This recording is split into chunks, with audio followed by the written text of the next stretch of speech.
Sa ngalan samahan ug sa Anak ug sa Espiritu Santo. Amen. Adlong Miyerkules, September 27, kapistahan sa ubang simbahan ni San Vicente de Paul o sa kapari nga mao'y nagtukod sa mga pagtaas sa mga kaparian sa misyon o sa pagtukod sa Home for the Charity alang sa gugma. Ug morning Home for the Aged ang charity mong puyan sa nimong santa nga si Santa nga babay nga nasunod sa panahon ni San Vicente de Paul. Ug karon arita sa pagpaambit sa pulong sa Dios. Ang pagbasa gikan sa Ebanghelyo sumala ni San Lucas. Himayaon ikaw o Ginoo. Sa nagkaduol na ang mga adlaw nga si Jesus hapit na mukayab sa langit, mihukom siya pag-adto sa Jerusalem. Mipadala siya og mga sinugo nga nag-una kaniya. Og nangadto sila sa usa ka balangay sa Samaria aron pag-andam sa tanan alang kaniya. Apan nagdumili ang mga tao dito sa pagdawat kaniya. Kay dayagman nga nagpadulong na siya sa Jerusalem. Sa pagkasayo nini sa mga tinunan nga sila si Santiago o si San Juan, ningon sila, Ginoo, buot ka ba nga musugo kami nga mag-uwan og kalayo gikan sa langit aron malaglag sila? Si Jesus milingi o gibadlong sila. O mipadayon siya paglakaw ngadto sa laing balangay. Ang Ebanghelyo sa Ginoo. Daygon ikaw o Kristo. Sa ngalan samahan o sa Anak o sa Espiritu Santo.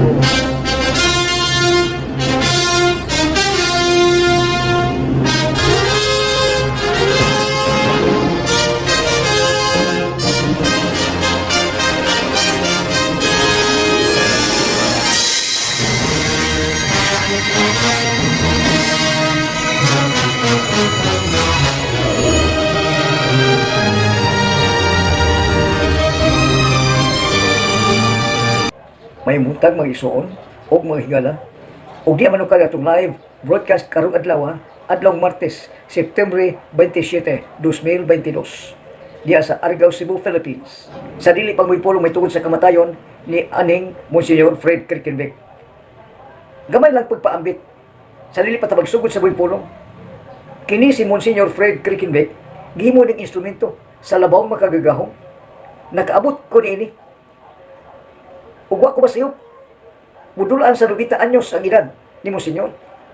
Nakaabot ko ni naghimo na ko spiritual director sa dang na isa ko pa ko sa Evangelization Ministry, nahimo akong presidente sa Cebu Catholic Charismatic Cebu ug siya ang spiritual director, siya ang naabtan ako ug nahimo na akong spiritual director sa dang nisakop ako sa EM Evangelization Ministry nga sakop sa Cebu Catholic Charismatic Renewal Movement Cebu. Ug ang spiritual director sa Paris base mo si Monsignor Fred Kirkenbeck. Gabag ko palang namatay. Gabi ibang namatay apan karong adlaw ipahinuod na to ang iyang pagsul sa gingharian sa langit kay siyang himong instrumento sa Ginoo. Siya ang nahimo nga instrumento namugna ang puno ka Living the Gospel Community. Punos mga madri nagpuyo og mga balay alam po anan Living the Gospel. Siya ang gihimong instrumento sa Ginoo sa Living the Gospel o green nga mga madri kada magsulod og green nga mari gihimong instrumento si Monsignor Fred Kirkenbeck. Unya misun ang Mary's Little Children pulo siya pon madri ug adun nagpuyo nga mga madri mga pari iyang gipundok Mary's Little Children ang mga anak sa mga Birhen Maria. Siya ang nag-founder sa Living the Gospel, siya ang founder sa Mary's Little Children nga nahimutang at bangayon o gamay sa San Jose Paris Base, Paris Church at bang sa Senior San Jose nga simbahanan o ang Mary's Little Children. Di nagpundok ang mga madri, ang mga pari o mga parionon o ang tanang mga tao nga magtuon sa pulong sa Dios adto magpusisok sa Mary's Little Children hangtod nga mikuyalap kini pag-ayo mitaghan ang mga branches sa Luzon, Visayas o Mindanao ang Mary's Little Children. Kay gihangop man kini sa mga tao nga buot magpag-o sa kinabuhi.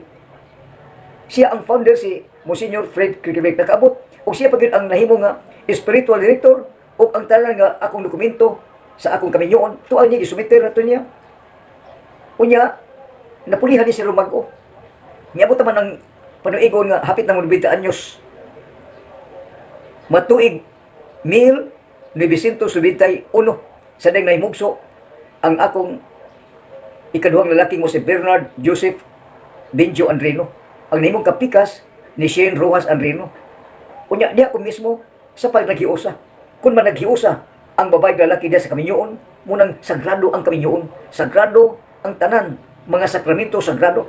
Sagrado ba? Sagrado ang bunyag, sagrado ang confirmation, sagrado ang mga pari holy orders, sagrado ang confession, sagrado ang kaminyoon, sagrado ang paghilog o masakyon. Pulos kay sagrado, wa ni bayad kay buhi nga presensya sa buhi nga Dios. Buhi nga larawan og panagway sa buhi nga gugma. In the person of the Blessed Virgin Mother Mary o si Virgin Mother Mary na imong little children ngadto sa mga pari ug sa tanang nagkuha og mga profesyon sa tibuok kalibutan. Muagi gyud sa inahan. Muni siya founder, muni kag balang paabit apan tako na kanang ngadto sa Ginoo. Gamay lang butang. Little thing means a lot. Gamay butang. Apan dako nakaabot ko nimo magmisa, magpundok ang kami natong panahon ang evangelization ministry, healing ministry, formation ministry, book ministry, radio ministry, magpundok og siya gyud ang himo og gitawag og pulong sa Dios makisulti before sa santos nga misa. Ang tanan makasimba, makakalawat nga naman buot magbag-o sa kinabuhi, magbalaan. Mukalawat kaya natin pinagi sa uban nga mga mibulig ubang mga minister nga mga ordinaryo mga tao. Apan siya gyud ang mangunay, siya ang pangulo sa Catholic Charismatic Renewal Movement Cebu sa Paris base o sa Kubilantid si anhing Father Leonardo Polinar Kubilantid. Kanang lima ba? Lima ka bana, lima ka asawa, lima ka babae, lima ka lailainon ba? Aron makatakdong ilang mga kaagi. Apan ang Paris base original 12 gyud. Paris base 12 kay gipili man sa Ginoo ang 12 ka mga apostol. Nya daghan na apostoles, mga apostol, mga usa. Apan apostoles 12. Mga apostol 12 gipili. Apan usa din nagpudhi. Mao si Judas. Apan ang 11 nagpadayon pagtuon, pagpanudlo sa buhing pulong sa Dios. Muna nga karong adlaw ang tanang mga simbahan nga nakaila ni kay international speaker man muabuti ngadto nga the first nga pari ni siya nga nahimo nga exercise mo papahawa og yawa sa nagpuyo sa tao. Ang yawa yung hinginlan gubi kay kahugot yung pagtulik o yung pagtuo sa Dios. Dios Amahan, Dios Anak, Dios Espiritu Santo. Siya nagtudlo na mo sa kanuong kalihukan og diha ko mabairo pag-ayo.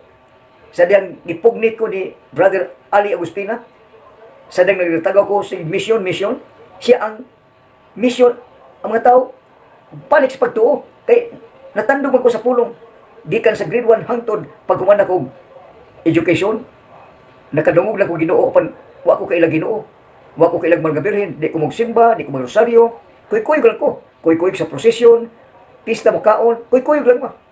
Apan sa diyang nagpag-o na usab. O ang Ginoo nakigsulti kanako, ang Malga Birhen misulti kanako, nga adunay Ginoo adunay milan, o dito na usab nagpag-o. Kay wa ko Ginoo. Gikan sa elementarya hangtod sa pagmaestro, apan wa ko magtudlo, apan gitudloan ako in fairness, ang Ginoo mo'y naghimong instrumento. Mitudlo ako sa akong kauban, nga nahimong magtutudlo, ang uban nahimong nga lain broadcaster, ang uban nahimong sundao, apan disiplinado. Apan ang among pagtuo, Ginoo labay ra, malgadi labay ra. Wa gyud focus, di mo simba, kuyog lang, magrosaryo, uban-uban lang, ingon ana. Apan sa diyang gitawag, nga na Ginoo na mahal nga birhen, pwede siya nag-uhay, munang everyday, mukalawat, musimba, everyday magrosaryo, apan muabot ang pagsulay, balik ka yun sa pagsulay, di na ka matong Ginoo, apan balik, inibalik ni mo, musamot ka kasumsum, muna ibalik ni mo, kaya nibiya ko Ginoo kayo, apan padayon si Monsignor Fred Kierkegaard sa pagka-spiritual lector, o si Monsignor Fred Kierkegaard, mauning unang pari ang spiritual, misulti personal yun, sa alagad sa kanginan nga, himuon ka instrumento sa Ginoo nga, before nga magpari ang mga deacon, mga before pari, maghimog life in the spirit seminar, maghimo, kunya, personal na kisulti, Mary's Little Children, Ang tanang mga pari nga hapit mga pari unya ipaagi gyud nimo Senyor og Life in the Spirit seminar LSS. Apan atong panahon na LSS with Mama Mary ang gigamit sa inyong alagad. Apan bisan pa basta LS Life in the Spirit seminar, maminaw lang yun ang pulong. Apan di mo isgotog ang tanang mga AM, di mo isgotog man apan paghisgot og mga gabirin sa alagad LSS with Mother Mary. Ang tanang mapariunon ang mutambong maminaw sa pulong sa Dios. Matandog yun kay ang Ginoo man mo hikap. Ang mga birhen man mo gibilin. Iya ang Holy Spirit Ginoo mo na di makita makadawat og sugdo nato ang pagpaamit sa buhing pulong sa Dios. Kun ngano nga si Monsignor Frederick Ribeck ato giuna kay siya man ang nahimong gabayan instrumento nganong nahimo ang pulong Dios, ang pulong uban sa Dios nga mito milik-on pagtuo. Bago pa lagi nato ang Daily Gospel, nabati ang Daily Gospel, ang matag adlaw ebanghelyo.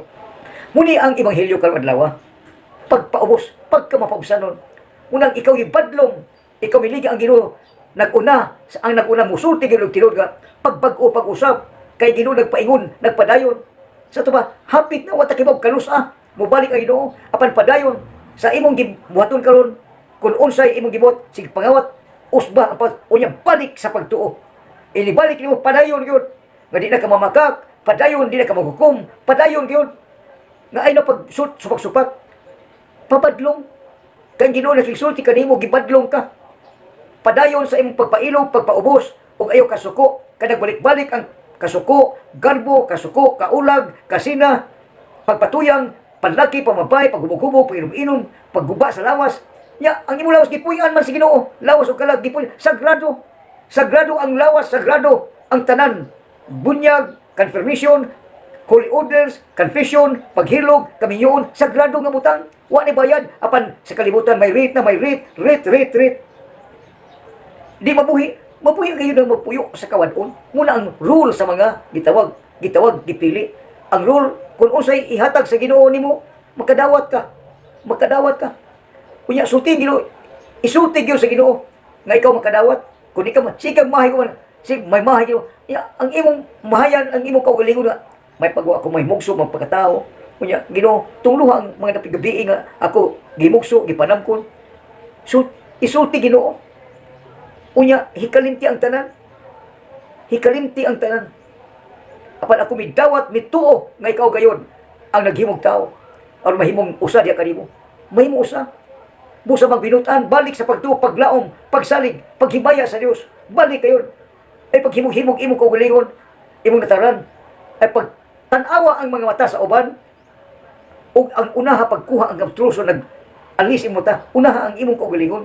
Unaha imong kaugalingon, usba imong kaugalingon, ang imong ginghari, ikaw pa naghari-hari, awd-awd, usba, kay Ginoo nagpuyo, muusab gyud sa imong gingharian, usbon gyud ang imong gingharian kun ikaw pa hawd-hawd, hari-hari. Apan kun imo itugyan sa Ginoo ang tanan, itugyan kadaghanan mga obispo, mga pari, mga madre na nagpuyo sa pulong. Kinsa man kadaghanan taga-gawas, taga Pransya, Inglaterra, taga Australia, Amerika, apan ang Pilipino, San Jose Ruiz de Manila, San Pedro Calungsod, si Bishop Chimlo, jutay ra, apan daghan ang mga nagpuyo sa pulong nga makasul sa gingharian sa langit. Nahimong founder, nahimong magtutudlo, nagpuyo sa pulong, naghingpit, nagbalaan, ug hangtod siya kamatayon na nagpuyo sa pulong, naghingpit diya sa pulong, ug niya nagbalaan diya sa pulong, kay ang pulong Dios, ang pulong uban sa Dios, ang pulong nimong tao, ug gipuyo sa matag kinabuhi, sa matag tao, aron mahingpit, may mong huli, ug mabalaan kinabuhi, nga makasul sa gingharian sa langit. Amen. Amen. Himaya sa Amahan, ug sa Anak, ug sa Espiritu Santo, maingon sa sinugdan, karon ug sa gihapon, hangtod sa kahangturan. Amen. Pinaagi sa pag-ampo pangalia sa Mahal nga Birhen Maria, ikaw giampo, ikaw gitudloan, ikaw maghingpit, magbalaan sa kinabuhi sama sa Mahal nga Birhen Maria. Naghingpit, nagbalaan sa kinabuhi aron makasuod sa gingharian sa langit, ang gipili, gilain o gibutang sa kalibutan aron mahimong usa sa pulong, ang pulong Dios, ang pulong uban sa Dios, ug mipuyo sa matag kinabuhi sa matag tao dinhi sa silong sa langit nga mao ang kalibutan. Amen. Sa ngalan sa Amahan, o sa Anak, o sa Espiritu Santo. Amen.